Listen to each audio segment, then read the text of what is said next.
Le mercredi des Cendres, comme je le disais tantôt, marque ce début de cette période du carême qui nous prépare à la fête de Pâques, qui nous prépare toujours à cette dimension. Pâques, c'est fêter Jésus qui va ressusciter, mais se rappeler que nous autres aussi, là, on est partis pour la vie éternelle. Alors la question qu'on pourrait se demander au mercredi des Cendres, c'est une question tout à fait correcte. Les gens qui nous verraient sur la rue pourraient nous poser la question, à quoi ça sert, ça, le carême? Pourquoi on prend une période comme le carême? Pourquoi l'Église nous propose ça? J'ai essayé de me poser cette question-là en préparant la célébration, et je me suis dit, pourquoi le carême? Bien, la réponse que j'ai trouvée, parce que si on n'y fait pas attention, on va finir par croire que notre vie, c'est juste la vie sur Terre comme on la vit présentement. Il n'y a pas d'autre chose. Alors que notre foi dit complètement le contraire. Non seulement notre vie à nous autres, là, je ne sais pas combien de temps on va vivre, mettez-vous, je vous donne 100 ans, 120 si vous voulez. Là. Mais même si je vivais 120 ans, là, ce n'est qu'une toute petite partie de ma vie si je crois que je suis parti pour la vie éternelle. Donc, vous voyez, si on se fait tous prendre, puis on peut tout le faire dans nos activités, hein, dans la famille, dans nos organisations, on a un roulis, on a une habitude, puis on finit par croire, bien, la vie, c'est ça. Puis je peux faire la même chose comme curé. Je vais faire mes occupations de curé. Non, mais c'est pas ça l'essentiel de ma vie, là. Moi, Dieu m'a donné la vie d'une façon éternelle. Donc, il faut que j'en prenne soin. On vit dans un monde, et c'est même très bien, moi je suis en faveur de ça, où on nous parle souvent de la dimension physique. Moi je remarque ça parce que souvent quand je sors d'Internet, ils nous donnent des conseils. Là. Faites de l'exercice, bougez, je vous encourage à faire de l'exercice. Il paraît que si vous faites de l'exercice, vous aurez moins mal aux genoux dans quelques années, vous aurez moins mal aux hanches. Moi je fais tellement d'exercice, ça ne m'arrivera pas, là, je suppose. On nous dit aussi de soigner notre alimentation.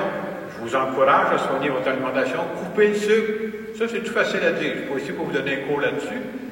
Mais si c'est vrai qu'on nous dit de soigner l'aspect physique, puis c'est important, ça, c'est pour notre vie ici, là. À ma vie spirituelle, je suis parti pour l'éternité. Puis je fonctionnerai comme si je ne prends pas soin de cette dimension-là, alors que, hey, je vais vivre tout le temps. Et qu'est-ce que ça fait quand notre vie spirituelle commence à s'endormir? C'est comme si le feu sacré diminue en nous. Et quand le feu sacré diminue, ça paraît dans tout ce que je fais. Même les choses que j'aimais, là, vous regardez ça, quand le feu sacré diminue, je suis plus sûr si ça me tente. Je suis plus sûr si j'ai le goût de le faire. Ça, c'est un signe que je commence à m'affadigue. Donc, on pourrait dire que la carême, c'est une période qui est faite pour raviver le feu intérieur à l'intérieur de nous. Parce que le grand danger, c'est qu'on devienne tiède. Et quelqu'un qui est tiède, c'est pas méchant, là. Mais tu vis pas pleinement. Quand on est tiède, on ne vit plus avec enthousiasme. On ne parle plus avec enthousiasme. On n'agit plus avec enthousiasme. On ne regarde plus la vie avec enthousiasme. Et c'est comme si la vie devient, je te pour dire, beige pâle. Mais beige pâle, je m'excuse, c'est plate. Quand tout est devenu beige pâle, c'est comme si c'était une couleur neutre, là, ou gris pâle, si vous aimez mieux. Là. Et le carême va dire, bien, la vie, c'est faite pour être éclatante. Dieu ne m'a pas donné une demi-vie, Dieu ne m'a pas donné une vie plate. Alors, il faut que je l'entretienne, cette flamme-là. L'image que j'avais, si on veut nourrir notre feu intérieur, le temps du carême, c'est un temps spécial, où on peut le faire le reste de l'année, pour rajouter des bûches dans le foyer. Et quand tu rajoutes des bûches dans le foyer, c'est ceux qui ont des foyers, tu dis, je vois le feu reprendre. Là. C'est pour ça que nous est donné cette période du carême. Et quand on entend l'Évangile d'aujourd'hui, pour le dimanche du mercredi, pas le dimanche, mais le mercredi des Cendres, on nous donne des façons. Comment on peut faire ça? Jeter des bûches dans le foyer. Ça veut dire quoi concrètement? On nous donne 3 moyens. Partager avec les plus pauvres. Ça, c'est un moyen qui nous dit on ne vit pas seulement pour nous-mêmes. Et pendant cette période du carême, on va vous proposer des démarches ici à la paroisse. Vous savez, comme depuis plusieurs années, on va vendre des brioches. Je pense que c'est le dernier dimanche du mois de mars, où on aide des organismes de la région pour dire on ne pense pas juste à nous, on pense à d'autres, spécialement des gens qui sont plus mal pris. On nous dit une autre façon de mettre des bûches pour repartir le feu, c'est de renouveler notre façon de prier. Et des fois, quand on commence le carême, on dit, il faudrait que j'augmente le nombre de prières. Ça peut être une façon, mais je pense que ce n'est pas d'abord en termes de quantité. C'est pas de dire, je vais faire 3 prières de plus. Je ne pense pas que c'est ça qui nous est demandé pendant le carême. Mais c'est important de renouveler la qualité de ma prière. C'est une façon de nous rappeler pendant le carême, quand je prie, moi, je ne suis pas un réciteur de prière. J'espère, en tout cas. Quand je prie, je parle à quelqu'un. Je suis en relation avec Dieu. Et c'est ça de dire, renouveler ma prière, ça peut être facile de tomber dans la routine. Je parle à un Dieu qui m'aime, un Dieu qui m'écoute, un Dieu qui s'intéresse à moi. Alors, dans ma façon de prier, je veux renouveler ça pendant le temps du carême aussi. Bien entendu, pendant le temps du carême, on nous parle du jeûne. Et ici au Québec, c'est vrai dans plusieurs endroits, on a une image très limitée du jeûne. Il faudrait que je coupe la tarte au sucre, puis il faudrait que je coupe le dessert. Je n'ai rien contre le dessert, tant qu'il n'y en a pas trop. Là. Mais je pense que le jeûne, ce n'est pas d'abord une question de dessert. Je lisais un commentaire que je trouvais très beau. Il disait « Jeûner dans ma vie à ce qui n'est pas essentiel. » Et pourquoi je fais ça? Je veux jeûner à des choses qui ne sont pas essentielles pour me garder du temps pour ce qui est essentiel.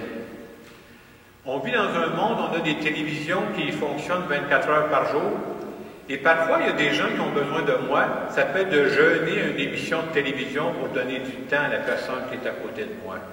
Et ça, le jeûne prend tout son sens en ce moment-là. On n'est pas fait pour vivre juste pour nous. Jeûner pour donner du temps, jeûner pour les autres, jeûner pour garder du temps pour Dieu aussi. Des fois, on dit qu'on court tellement, j'ai même plus le temps de prier Dieu. Mais peut-être que tout n'est pas essentiel dans ce qu'on fait. Est-ce que je suis prêt à jeûner à certaines activités pour garder l'essentiel dans ma vie? Alors, pour moi, c'est de cette façon que je vois le temps du carême, un temps pour repartir le feu intérieur. Parce que si on n'y voit pas, ce feu-là peut tout simplement descendre, et je disais tantôt, on devient des gens neutres, des gens tièdes. Et c'est pas ça du tout que Dieu attend de nous. Pendant cette célébration, tantôt, on va recevoir les cendres. On va nous dire, souviens-toi que tu es poussière et que tu retourneras poussière. C'est pas pour dire qu'on n'est rien. On n'est pas rien, là. Aux yeux de Dieu, nous sommes des personnes dignes. Moi, ce que je retiens de ce message-là, des cendres, c'est de nous rappeler, puis la vie se charge de nous apprendre ça, nous sommes des personnes fragiles. C'est tellement vrai, là. Moi, je suis bien placé pour le voir. Des gens qui sont en forme, là, puis tu te dis, tu les rencontres 2 mois après, oups, la santé vient de basculer. Nous sommes des gens fragiles parce que parfois, moi, ça va bien, mais dans mon entourage, les gens vivent des situations, mais ne veulent pas, ça vient changer ma vie à moi aussi. Alors, quand on va recevoir les cendres, on va se dire, oui, je suis une belle personne, mais je suis fragile. Mais la bonne nouvelle, c'est quoi si on est des personnes fragiles? Il y a un Dieu qui veille sur nous. Je ne serai jamais abandonné tout seul à ma fragilité.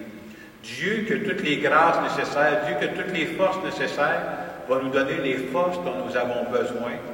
Particulièrement, il viendra nous rejoindre dans notre fragilité. Alors, ce qu'on va faire maintenant, juste avant de procéder à